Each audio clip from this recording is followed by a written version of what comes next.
കല്ലുവാതക്കലെ റോഡിലൂടെ ചാരായം കുടിച്ചവരുമായി ആംബുലൻസുകൾ ചീറിപ്പാഞ്ഞു. ചാരായം കുടിച്ചവർ പെട്ടെന്ന് ആശുപത്രിയിൽ എത്തണമെന്ന അറിയിപ്പുമായി പോലീസ് ജീപ്പുകൾ കടന്നുപോയി. കണ്ണിൽ ഇരുട്ടുകയറിയവർ കുഴഞ്ഞു വീണു. അടുത്തതാരെന്നറിയാതെ ജനങ്ങൾ പരിഭ്രമിച്ചു. അങ്ങനെ കേരളം തിരിച്ചറിഞ്ഞു മദ്യം വിഷമായിരുന്നെന്ന്.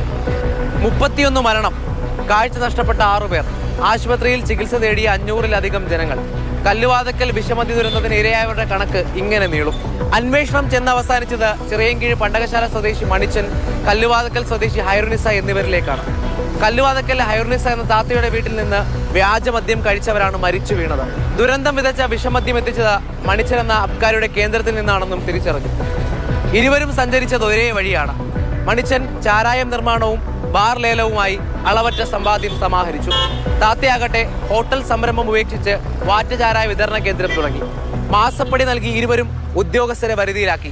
എന്നാൽ എല്ലാം കൈവിട്ടത് 2000-ലെ ഒക്ടോബർ മാസത്തിലായിരുന്നു. ഹൈറുനിസ എന്ന താത്തയെ പിടികൂടിയ ശേഷം പോലീസ് എത്തിയത് മണിച്ചന്റെ രഹസ്യ ഗോഡൌണിലേക്കാണ്. ഗോഡൌണിന്റെ സിമന്റ് തറ ഇടിച്ചു പൊളിച്ച പോലീസ് കണ്ടത് 5000 ലിറ്റർ വീതം കൊള്ളുന്ന 18 ടാങ്കുകളായി സംഭരിച്ചിരുന്ന സ്പിരിറ്റ് ശേഖരമാണ്. ആളുകൾ മരിച്ചു വീണതോടെ മണിച്ചനും ഹൈറുനിസയും വീടിന് മുന്നിൽ പണിത കൂറ്റൻ ഗേറ്റുകളുടെ പ്രതിരോധം പോരാതെ വന്നു. ഇരുവർക്കും കോടതി ജീവപര്യന്തം ശിക്ഷ വിധിച്ചു. ശിക്ഷയ്ക്കിടെ ഹൈറുനിസ മരണത്തിന് കീഴടങ്ങി. 22 വർഷത്തെ ജയിൽവാസത്തിന് ശേഷം പ്രത്യേക ഇളവ് നേടി മണിച്ചനും ജയിൽ മോചിതനായി. 1996-ലെ ചാരായ നിരോധന നിയമം നിലവിൽ വന്ന ശേഷം കേരളത്തെ നടുക്കിയ ദുരന്തമാണിത്.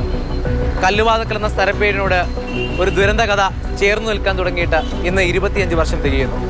ഷാനവാസ് ഫരീദിനൊപ്പം രാഹുൽ ജി നാഥ്, മാതൃഭൂമി ന്യൂസ്, കൊല്ലം.